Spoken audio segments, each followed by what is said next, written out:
Hello guys, welcome back to my channel. इस video में हम लोग देखेंगे डी मोवियस थ्योरम के बारे में, है ना।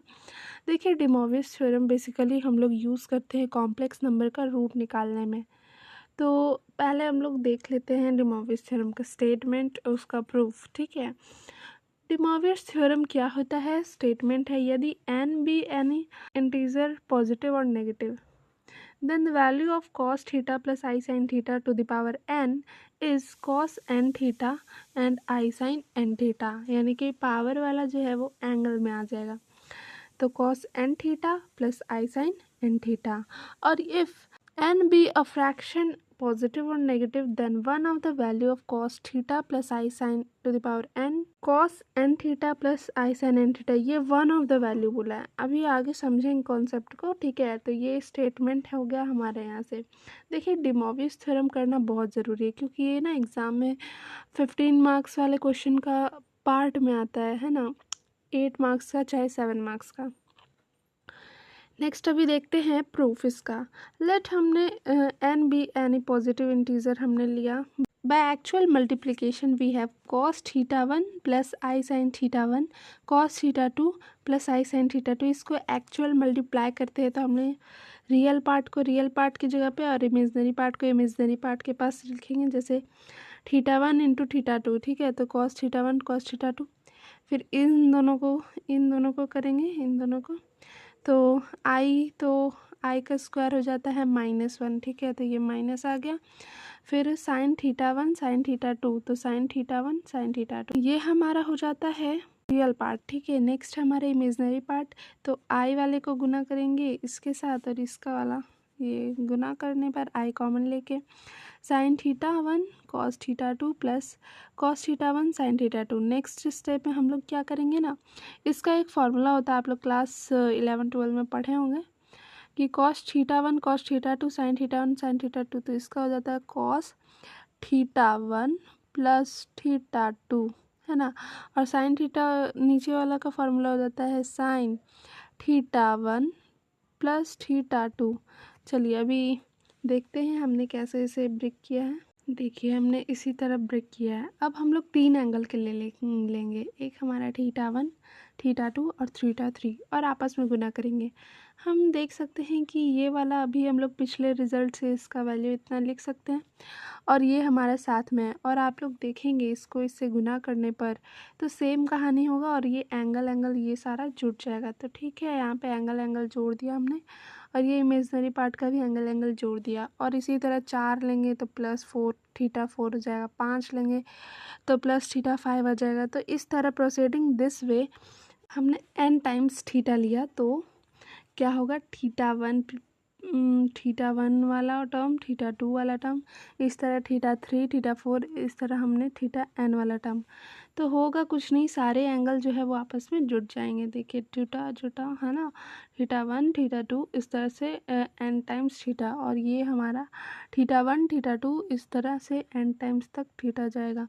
सभी में एंगल्स को बराबर करके हमने लिख दिया यहाँ पे, और ये सारा एंगल जो है वो आपस में जुट रहा है, और ये भी एंगल्स यहाँ पे जुट रहा है, और हम लोग देख सकते हैं ये n टाइम्स जाएगा, तो हमने इसे n थीटा लिखा, और ये भी n टाइम्स जाएगा तो हमने इसे n थीटा लिखा।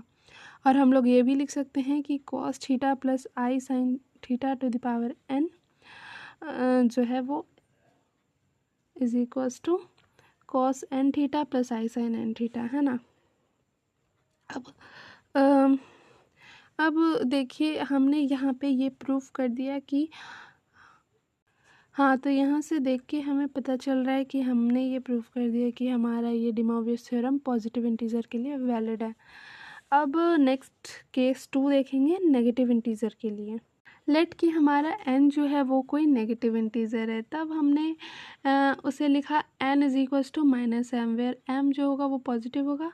चूँकि n नेगेटिव है ना तो माइनस साइन लगा है ना, m पॉजिटिव है तो ये हमारा पॉजिटिव इंटीजर हो गया। और यहाँ पे देखिए, अब हमने इसे कैसे लिखा है, cos theta plus i sine theta to the power n, तो n को अभी हम यहाँ से लिख सकते हैं कि n माइनस एम, है ना, माइनस एम लिखा। अब इसे हम लोग क्या करते हैं, बाई में ले आते हैं, तो ये बाई में आ गया, तो इस तरह से कॉस की होल की पावर m हो जाएगा। और अभी हम लोगों ने इसके लिए प्रूफ किया है कि अगर पावर में रहता है वो एंगल में आ जाता है। बाई केस 1 पावर वाला एंगल में आ गया। अब इसे हमने रैशनलाइज़ किया, ठीक है। तो देखिए हमने रैशनलाइज़ किया है। रैशनलाइज़ करने के बाद ये हमारा सॉल्व हो जाता है। और देखिए नीचे वाला टर्म क्या होगा, नीचे वाला टर्म हमारा 1 आ जाएगा। तो इस तरह से हम लोग लिख सकते हैं कॉस m थीटा माइनस आई साइन m थीटा। और अगर माइनस m रहता तो ये n के बराबर होता। तो इस तरह से हम लोग ये भी लिख सकते हैं कि जो पावर में रहेगा नेगेटिव वो भी अंदर आ जाएगा, है ना। नेक्स्ट है, अगर हमारा n कोई फ्रैक्शन में रहता है ना, पॉजिटिव और नेगेटिव। अगर n हमारा कोई फ्रैक्शन में रहता है तो n is equals to p by q कोई फ्रैक्शन होगा हुज क्यू भी n कोई पॉजिटिव इंटीजर है, जिसका हमेशा क्यू जो हमने फिक्स कर दिया क्यू को कि क्यू कोई पॉजिटिव इंटीजर ही होगा, ठीक है। और p को हमने छोड़ दिया कि वो कोई भी पॉजिटिव और नेगेटिव हो सकता है, ठीक है। तो ये हमने लिखा कि cos p by q theta plus i sine p by q theta की पावर हो गई क्यू हमारी। क्यों ही क्यों होगी हमारी पावर, चलिए मैं बताती हूँ। चलिए समझते हैं कि हमने पावर में क्यों ही क्यों लिखा। देखिए हम लिखते हैं 2 की पावर 2 इज इक्वल्स 4, ठीक है। अगर हम वही करें कि 4 की पावर 1/2 तो हम लोग इसका 2 वैल्यू निकाल पाते हैं। यानी कि जितना डिनोमिनेटर में रहा उतनी वैल्यूज़ निकलेगी, है ना। जितना डिनोमिनेटर में रहेगा उतनी वैल्यूज़ निकलेगी। ये केवल 2 के साथ ही नहीं, आप अगर 25 लेते हैं, 25 की पावर 1/2 तो इसकी भी वैल्यू होगी वो 2 निकलेगी। यानी जितना डिनोमिनेटर में रहता है उतनी रूट्स उसकी होती है ना। अगर देखिए यहाँ पे हमने लिखा है, अगर हम यही काम करेंगे 81 की पावर 1/4, है ना, तो इसकी वैल्यूज़ जो निकलेगी वो कितनी होगी, वो भी 4 वैल्यूज़ निकलेगी। और हम लोग जो 3 लिख देते हैं ना, ये वन ऑफ द वैल्यू है, एक वैल्यू है इसका 3, और बाकी जो है वो हमें निकालना पड़ेगा। और उसे निकालने हम लोग इसी मेथड से सीखेंगे, है ना। क्यों जो है वो हमारा पॉजिटिव इंटीजर, अगर पावर में क्यों रहेगा तो वो डायरेक्ट एंगल में आ जाएगा। और ये हमारा केस 1 कहता है ना। तो केस 1 के अकॉर्डिंग क्यों अगर एंगल में आ जाएगा तो ये हमारा क्यों कैंसिल आउट हो जाएगा और बचेगा क्या, cos p theta plus i sine p theta. अब हम लोगों ने one of the values of cos p theta plus i sine p theta, ये 1/q कैसे है, ये पावर में जो क्यों है ये इधर जाएगा तो 1/q हो जाएगा ना। तो पावर वाला क्यों जो है वो 1/q आ गया। तो one of the value of cos p theta plus i sine p theta to the power 1/q जो है वो इसकस टू क्या होगा, cos p theta plus i sine p theta. देखिए ये पावर वाला इधर आ जाता है ना, 1/में आ जाता है, ठीक है। पावर वाला 1/में आ गया। तो इससे क्या पता चल रहा है, यहाँ पे एक वैल्यू है, वन ऑफ द वैल्यू हमें पता चल गया, ठीक है। सो हम लोग कह सकते हैं one of the value of इतना इज ये। अब one of the value of ये, अगर हमने ये p यहाँ से p निकाल के, ये वाला p को हम लोग यहाँ से निकाल के पावर में लाना चाहेंगे तो क्या हो जाएगा, तो cos theta plus i sine theta की पावर p/q।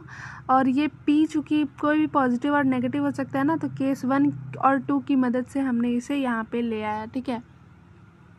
इसका भी वन ऑफ द वैल्यू जो होगा वो हमारा ये होगा, इसका वन ऑफ द वैल्यू ये होगा। So one of the value of cos theta plus i sine theta to the power n is, n की जगह पे क्या है, p/q। तो p/q को हम लोग n से रिप्लेस कर देंगे तो यहाँ पे n theta. This completes the proof. यहाँ से हमारा डी मोवियस थ्योरम कंप्लीट होता है। अब इसका क्वेश्चन हम लोग नेक्स्ट वीडियो में डिस्कस करेंगे।